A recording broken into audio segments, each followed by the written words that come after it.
nação, ligando o campo à cidade, do agronegócio às ações sociais, isenção e seriedade, mostrando tudo o que acontece nos setores do meio rural, pecuária, agricultura, novidades em geral. De manhã bem cedinho, essa é a sua companhia, Grande FM Rural, comece bem no seu dia. De manhã bem cedinho, essa é a sua companhia, Grande FM Rural, comece bem o seu dia.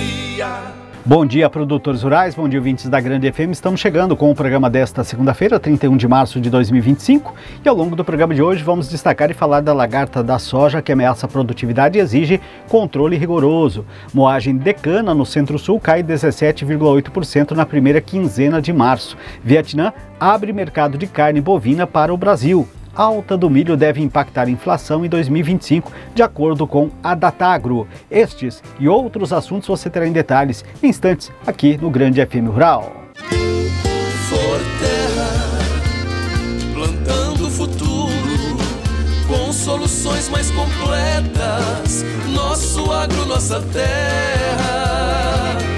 Forterra, buscando novos horizontes, construindo uma história de paixão e compromisso pela Unidades em Dourados, Carapó, Rio Brilhante, Sidrolândia, Laguna Carapã e Ponta Porã. 2222-2522. Juntos somos Forterra. O que a meteorologia nos reserva hoje? Confira. Na região centro-oeste, o início de semana deverá ser de instabilidade climática por conta de muitas nuvens que surgem a partir da tarde e à noite, podendo provocar pancadas de chuvas localizadas em algumas cidades ao longo do dia, mas as temperaturas seguem em elevação. Em Brasília, no Distrito Federal, não deve chover e as temperaturas devem oscilar entre 20 e 27 graus. No Mato Grosso, na capital Cuiabá, deve apenas garoar, algo em torno de 2 milímetros e termômetros que marcam entre 25 e 32 graus. Já em Mato Grosso do Sul, deveremos ter um dia de sol entre poucas nuvens, porém em algumas cidades podem ocorrer pancadas de chuvas em pequenos volumes. Na capital Campo Grande, o volume de chuvas pode atingir os 7 milímetros e as temperaturas ficam entre 23 e 30 graus. Em Dourados e região, a previsão é de sol entre nuvens, períodos nublados e possibilidade de chuvas a qualquer hora do dia, com volume estimado em 10 milímetros. As temperaturas devem marcar entre 22 e 29 graus. As informações climáticas são do IMET, Instituto Nacional de Meteorologia, aqui para a Grande FM. Amigo agricultor, nós da Agro Jangada construímos com você uma história de tradição e confiança em mais de 2 décadas de trabalho, parceria e crescimento. Com a parceria Singenta, colocamos à sua disposição o mais completo portfólio de insumos e serviços. Visite-nos ou fale com um de nossos consultores e confira as novidades. Agro Jangada e Singenta, estar sempre ao seu lado, esse é o nosso compromisso. Agro Jangada, uma empresa do Grupo Singenta.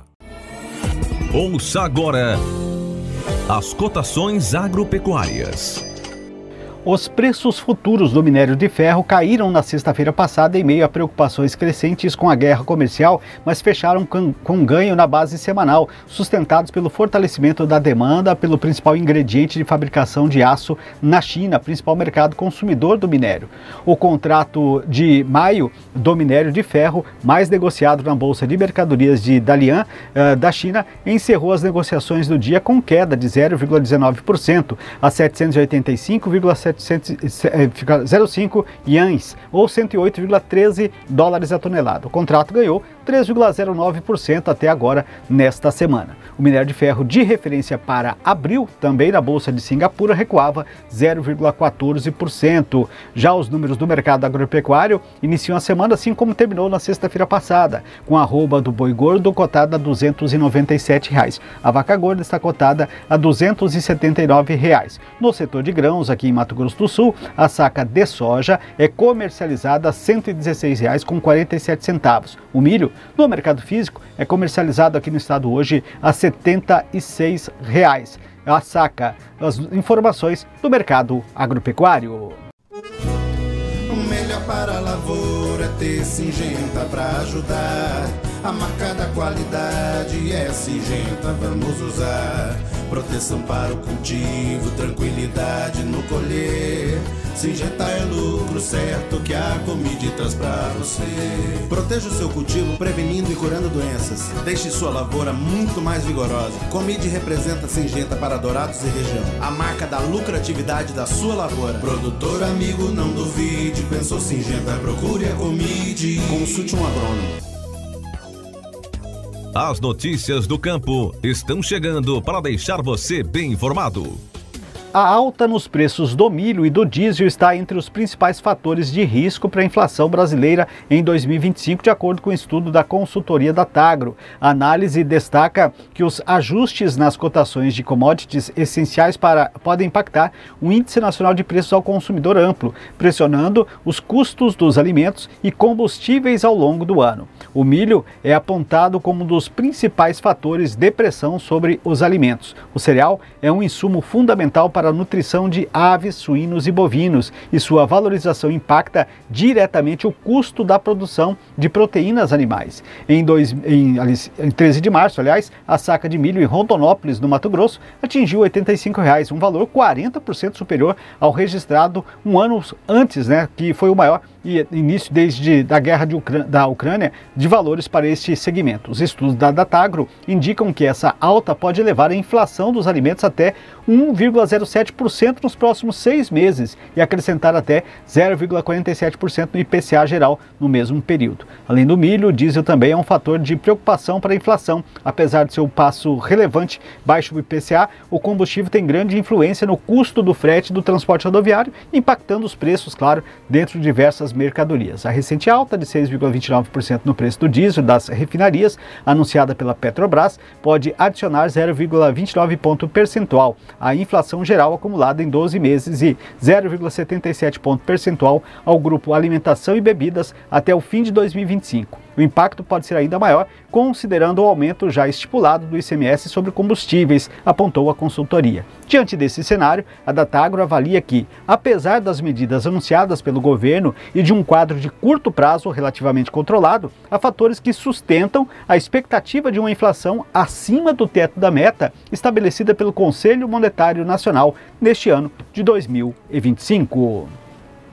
O Vietnã abriu seu mercado para a carne bovina do Brasil. O acordo foi assinado em Hanoi pelos presidentes Lula, do Brasil, e Leong Quoc, do Vietnã, como parte de uma série de parcerias entre os dois países. A abertura do mercado vietnamita para a carne bovina brasileira atrairá investimentos de frigoríficos do Brasil para fazer deste país uma plataforma de exportação para o Sudeste Asiático, disse Lula para a imprensa. O presidente da Associação Brasileira das Indústrias Exportadoras de Carnes, a ABIEC, o Roberto Perosa, afirmou que o Vietnã representa um mercado de aproximadamente 300 mil toneladas, com potencial para se tornar um importante ponto de distribuição de carne brasileira para o Sudeste Asiático. A boa notícia do dia é a abertura do mercado de carne bovina no Vietnã. Com isso, o produtor brasileiro e a indústria brasileira de carne bovina terá mais oportunidades de diversificação do envio dos seus produtos ao exterior,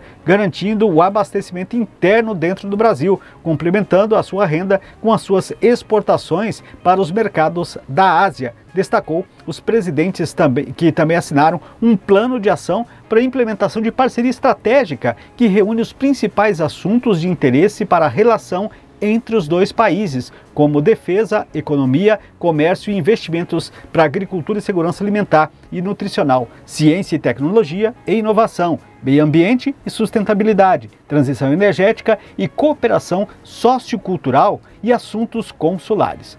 Assim como articulou em sua viagem ao Japão, o líder brasileiro também ressaltou o interesse em fechar um acordo com o Vietnã e o Mercosul quando assumir a presidência do bloco econômico no segundo semestre. Lula disse que vai trabalhar para uma parceria equilibrada que beneficie ambos os lados. Estamos estudando parcerias em áreas como semicondutores, inteligência artificial, tecnologias digitais, biotecnologia e energias renováveis, listou o presidente brasileiro.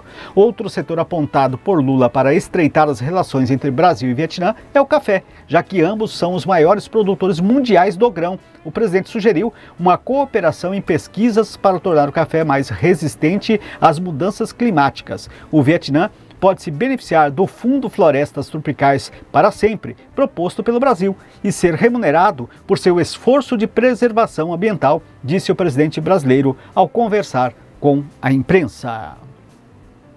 Olha, na primeira quinzena de março, as unidades produtoras da região Centro-Sul processaram 1,83 milhão de toneladas de cana-de-açúcar, uma queda de 17,81% em relação a 2,22 milhões de toneladas registradas no mesmo período da safra 23-24. No acumulado da safra 2024-25 até o dia 16 de março, o volume total moído alcançou 617,28 milhões de toneladas, representando uma retração de 4,94% em comparação com 649,35 milhões de toneladas do ciclo anterior. No período de 19 unidades iniciaram a safra 25-26, totalizando 37 unidades em operação no Centro-Sul. Dessas, 22 realizam o processamento da cana, enquanto 10 eram dedicadas à produção de etanol de milho e usinas flex. No mesmo período da safra passada, 41 unidades estavam em atividade. Segundo Luciano Rodrigues, que é diretor de inteligência setorial da Única, o setor acompanha a retomada gradual da moagem. Na segunda quinzena de março, pelo menos outras 19 unidades devem reiniciar as atividades, embora o cronograma possa sofrer ajustes conforme as condições climáticas e operacionais de cada região canavieira, afirmou. O nível de açúcares totais recuperáveis, ou chamados ATRs, na primeira quinzena de março, foi de 99,17 quilos por tonelada de cana, 9,82% abaixo dos 109,96 quilos registrados no mesmo período da safra anterior. No acumulado do ciclo, o indicador marca 141,35 quilos de ATR por tonelada, um leve aumento de 1,38% em relação à safra passada. A produção de açúcar na quinzena totalizou 52 mil toneladas, recuo de 19,10% ante as 63,3 mil toneladas do mesmo período de 2023. Já a produção de etanol no Centro-Sul alcançou 441 milhões de litros na primeira metade de março. Desse total, 367 milhões de litros foram de etanol hidratado, mais 9,18%, e 74,6 milhões de litros do anidro, mais 144,20%. No acumulado do ciclo 24-25, a produção do biocombustível atingiu 34,42 milhões de litros, mais 4,11%, sendo 22,9 bilhões de litros hidratados e 12,33 bilhões de litros anidro. O etanol de milho segue ganhando espaço. Do volume total produzido na primeira quinzena de março, 82,77% vieram desse insumo, totalizando 365 milhões de litros, um crescimento expressivo de 41,8% frente a 259 milhões de litros produzidos no mesmo período da safra passada, e a produção desse ciclo de etanol acumulou 7,83 bilhões de litros, 31,22% em relação ao ano anterior. E a lagarta da soja é uma praga que representa uma ameaça significativa para a cultura, especialmente durante as fases iniciais do ciclo da planta. Segundo o artigo publicado pelo blog Aegro, escrito pela engenheira agrônoma Ana Lígia Girardelli, a lagarta inicia seu ataque no topo das plantas, podendo persistir até a fase de enchimento de grãos. A praga pode gerar até 4 gerações durante a safra, com seu ciclo biológico durante cerca de 30 dias. A lagarta se alimenta principalmente das folhas, flores e até das vagens da soja. Quando o ataque é intenso, as lagartas podem apresentar uma coloração preta, com listas brancas e um sinal de competição por alimento. A desfolha causada por essa praga pode comprometer significativamente a produtividade da cultura. O controle da lagarta da soja deve ser feito de acordo com o manejo integrado de pragas, adotando medidas específicas nas seguintes situações: quando forem encontradas em média 20 lagartas grandes de 1,5 centímetros ou mais por metro de fileira, quando a desfolha atingir 30% antes da floração ou quando atingir 15% após o início da floração. Para o controle, os inseticidas reguladores de crescimento são uma boa opção, especialmente após ou durante o fechamento das entrelinhas da soja. Outro aspecto importante no manejo dessa praga é o uso de refúgios. A adoção de refúgios é fundamental para evitar o desenvolvimento da resistência, prolongando a eficácia dos inseticidas e garantindo um controle mais eficiente ao longo da safra. Laticínios Cambi, tradição e qualidade à sua mesa. Descubra o sabor incomparável nos produtos Cambi, do leite fresquinho ao requeijão cremoso, passando pela nossa irresistível manteiga e queijos frescais. Cada produto é feito com carinho e o mais alto padrão de qualidade, garantindo o melhor para você e sua família. Quando for às compras, escolha Cambi e tenha sempre o melhor à mesa. Laticínios Cambi, leite que é Leite Cambi. Telefone 3424-1213. A Casa da Lavoura é distribuidor da Bayer para Dourados, Douradina e toda a região, oferecendo o que há de melhor em defensivos, fertilizantes, sementes de soja, milho, pastagens e os melhores produtos do mercado, com a qualidade Bayer que você já conhece. Você já sabe, se é Bayer, é bom. E Bayer é na Casa da Lavoura. Casa da Lavoura, soluções de agricultor para agricultor. Em Dourados, telefone 3426-7288. Em Douradina, 3412-1171. Ponto final no programa de hoje. Quero agradecer a cada um de vocês pela sintonia, pela audiência, acompanhando as informações do setor agro de maneira geral. E claro, contamos com a sua audiência novamente amanhã em mais uma edição do nosso programa Grande FM Rural. Forte abraço a todos, até o nosso próximo programa.